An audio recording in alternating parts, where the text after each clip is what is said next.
예수님의 마지막 한 주간의 화요일, 그날을 소위 변론의 날 혹은 논쟁의 날이라고 부릅니다. 왜냐? 많은 종교 지도자들과 더불어 여러 가지 많은 논란이 있었던 때였기 때문에 그래요. 성전에서 그러한 많은 논쟁들이 있게 됐기 때문에 이날을 논쟁의 날이다 혹은 변론의 날이다 이렇게 부르고요. 화요일에 있었던 대표적인 사건을 소개를 하자면, 화요일에는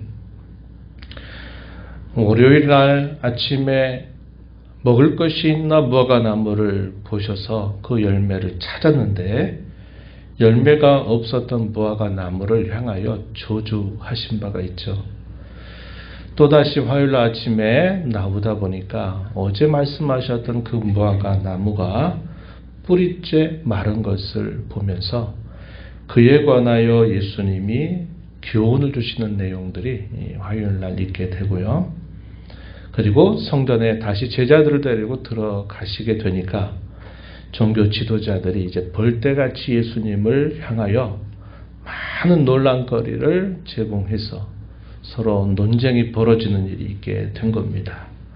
굉장히 많은 내용들이 있었어요. 그래서 이 복음서의 기록을 보게 되면 오늘 우리가 읽는 이 누가복음의 앞부분 길게 그런 내용들에 대해 소개가 되고 있고, 이에 대한 가장 긴 기록은 마태복음에서 상당히 많은 내용들을 기록을 해주고 있습니다. 그래서 여러 복음서에서 이런 부분들이 기록이 되고 있다는 것이죠. 그래서 이런 변론들이 있게 된 내용들이 길게 소개가 되고, 그리고 예루살렘에 계시다가 나왔을 때 제자들이 묻습니다. 그러면서 종말에 대한 예수님의 가르침이 소개가 됩니다. 마가복음에서도 소개가 되고 마태복음에서는 길게 2장에 걸쳐서 이 종말에 관한 예수님의 강론, 이것이 소개가 되고 있어요. 이것이 주로 화요일 날 있었던 이 3가지의 사건이고, 오늘 우리가 읽는 이 한 여인이 순전한 나드 옥합을 깨뜨려서 예수님께 이렇게 드린 이 사건에 대해서는 여러 가지 논란이 있긴 합니다. 이것이 과연 화요일에 있었느냐 아니면 다른 날에 있었느냐 논란이 있는데, 이에 관한 기록은 마태복음과 마태복음과 오늘 우리가 읽은 이 마가복음의 기록이 되고요. 요한복음에 이런 기록이 있는데 요한복음은 다른 날로 소개가 돼 있어서 그 사건이 과연 이거와 같은 사건이냐, 그렇다 말하는 성경학자들도 있고 좀 다르다 이렇게 또 말하는 학자들도 있습니다. 누가복음에서는 소개가 되지 않고요. 누가복음에서는 오히려 훨씬 전에 있었던 한 사건을 기록을 해주고 있습니다.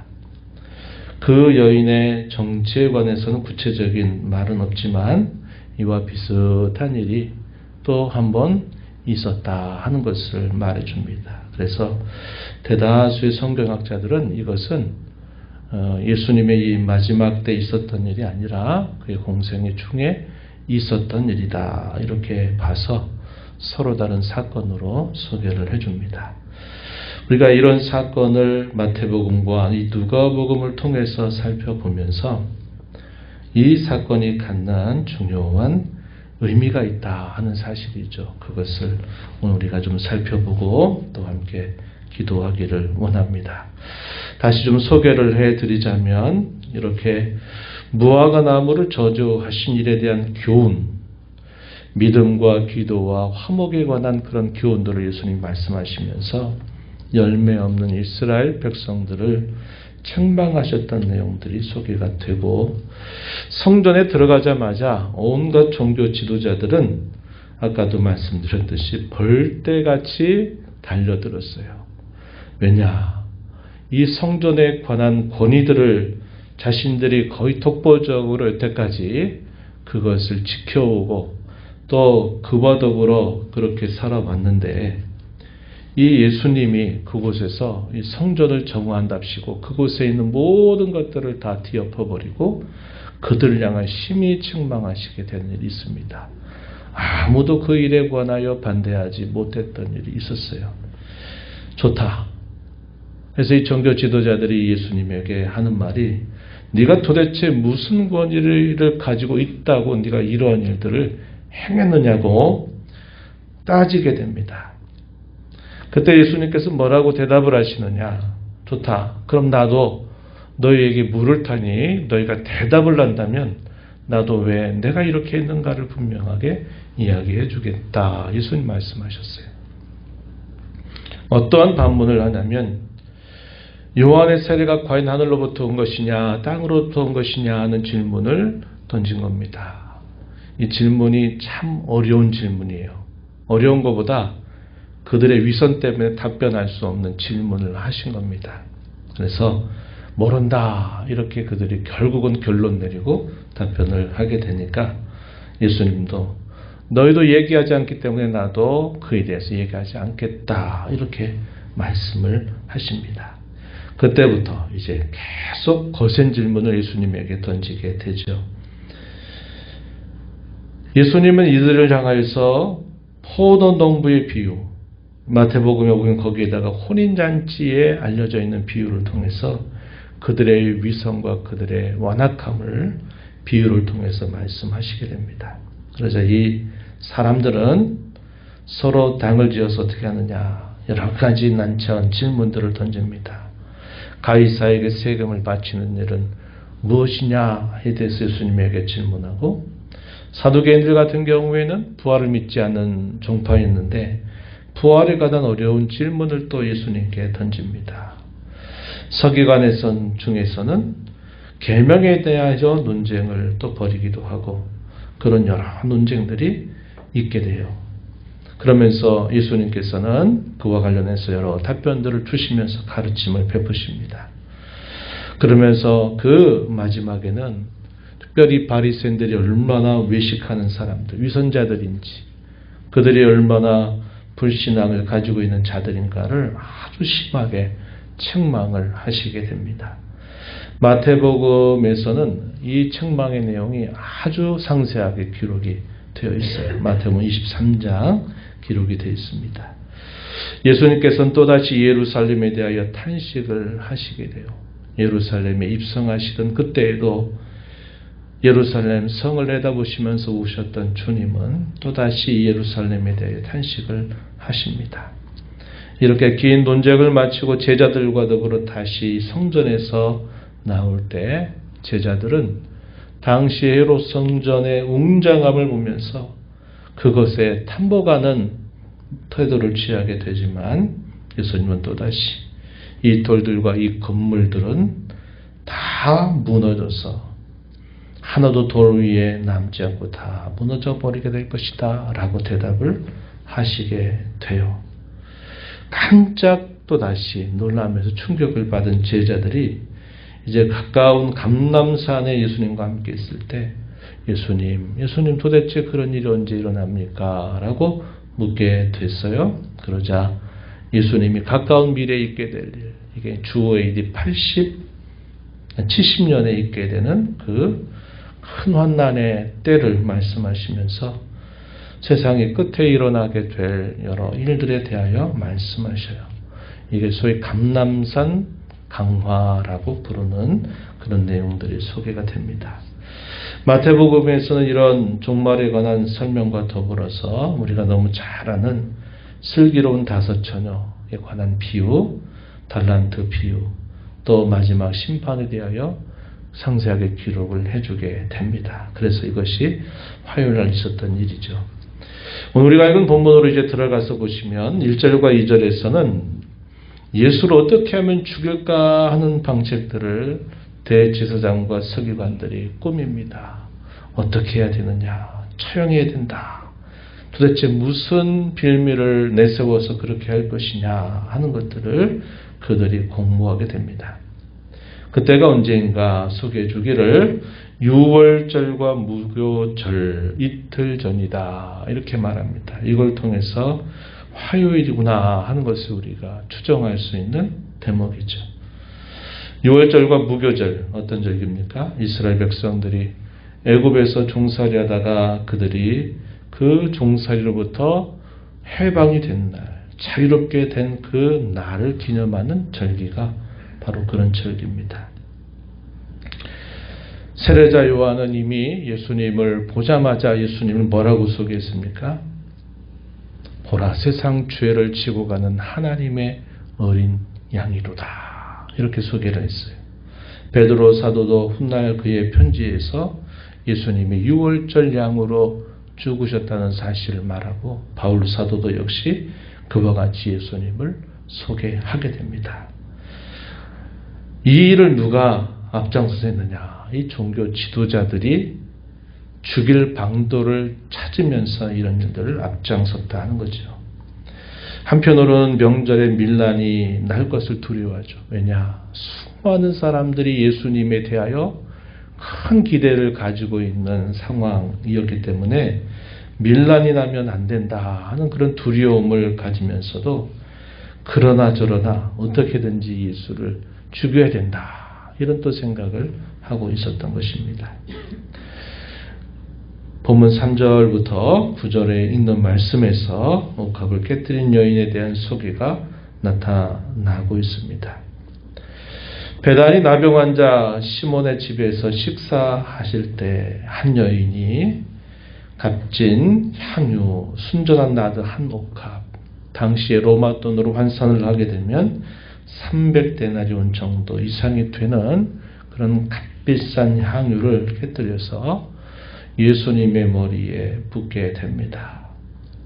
이 일에 대하여 사람들이 분개했어요.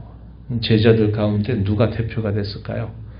가룟 유다입니다. 유다가 돈깨를 맡았던 제자인데 이 일의 가장 대표적인 역할을 하면서 이 값비싼 향유를 왜 이렇게 허비하느냐고 분개를 하게 돼요. 여인은 대단히 민망했을 것입니다. 겉으로 하는 말은 명분을 내세워요. 그 명분이 뭐냐? 300데나리온 이상이 팔게 된다면 그 돈으로 가난한 사람들을 얼마든지 도울 수 있지 않겠느냐. 다르게 이렇게 좋은 일로 쓰지 왜 이렇게 한 번에 부어서 허비하느냐고 겉으로 말을 하는 겁니다. 그런데 다른 복음서를 보게 되면 속으로는 탐욕 때문에 그렇다 하는 겁니다. 그걸 너무 아까워하는 거예요. 그 돈에 대한 욕심 때문에 속으로는 그렇게 마음을 품으면서 겉으로는 가난한 자를 구제했다면 더 좋지 않았겠냐 이렇게 말을 한 것입니다. 예수님이 뭐라고 말씀하셨나요? 오늘 우리가 읽은 6절 말씀에 보니까 가만두라 너희가 어찌하여 그를 괴롭게 하느냐 그가 내게 좋은 일을 하였다. 예수님 이렇게 말씀을 하십니다. 내게 좋은 일을 했다. 나에게 참 아름다운 일을 이 여인이 한 것이다 라고 예수님이 답변을 해주신 것입니다. 그러면서 뭐라고 덧붙여 말씀하셨느냐? 가난한 사람들은 항상 너희 가운데 있어서 너희가 언제든지 마음만 쓴다면 가난한 자들을 도울 수 있다. 그러나 나는 너희와 항상 함께 있지는 않는다. 이렇게 말씀하셨어요. 몸으로는 이제 그들의 곁을 떠나시게 될 것을 말씀하시는 겁니다. 그러면서 8절에 뭐라고 말합니까? 힘을 다하여 내 몸에 향유를 부어 내 장례를 미리 준비한 것이다. 예수님 이렇게 말씀을 하셨습니다. 예수님은 그의 죽음에 관하여 공개적으로 3번씩이나 제자들에게 말씀하셨어요. 내가 종교 지도자들에게 고난받아서 내가 죽을 것이지만 사흘 만에 다시 부활할 것이다.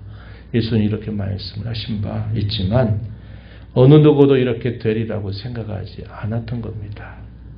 그런데 예수님이 이 여인이 한 그 일을 두고 이 여인은 나의 장례를 미리 준비한 것이다. 이렇게 예수님 말씀하셨어요.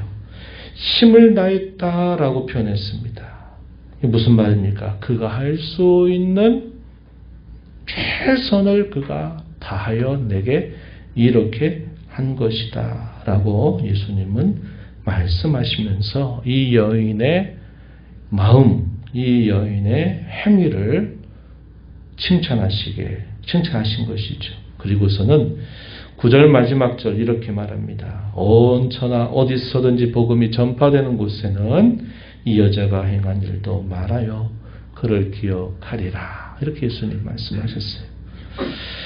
이 내용이 아까 말씀드렸듯이 복음서에 기록이 되면서 우리는 오고 오는 모든 교회들이 이 여인이 한 일을 대단히 좋은 신앙의 귀감으로 기억하고서 오늘도 우리가 이런 말씀들을 보는 것입니다. 오늘 우리가 이 말씀 보면서 우리 신앙의 중심을 한번 생각해 보시기 바랍니다. 예수님을 향한 우리 마음의 중심이 과연 무엇인가 한번 생각하고 또 기도하고 새롭게 되기를 바라요. 주님을 사랑하십니까?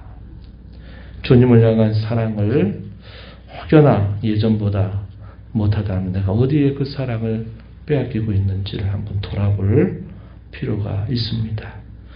주님을 사랑하신다면 그 사랑을 과연 여러분은 어떻게 표현하시겠습니까? 이런 것들을 우리가 오늘 이 여인의 모습을 통해서 되돌아보면서 죄사함을 받은 증거가 곧 주님을 사랑하는 것이다 라고 예수님이 말씀하신 바가 있습니다. 주님을 사랑하는 그 마음, 내가 오늘도 어떻게 그 사랑을 표현하며 살 것인가 생각하시면서 또 이 하루 주님 안에서 또 힘내서 살아가시는 저와 여러분이 되기를 바랍니다.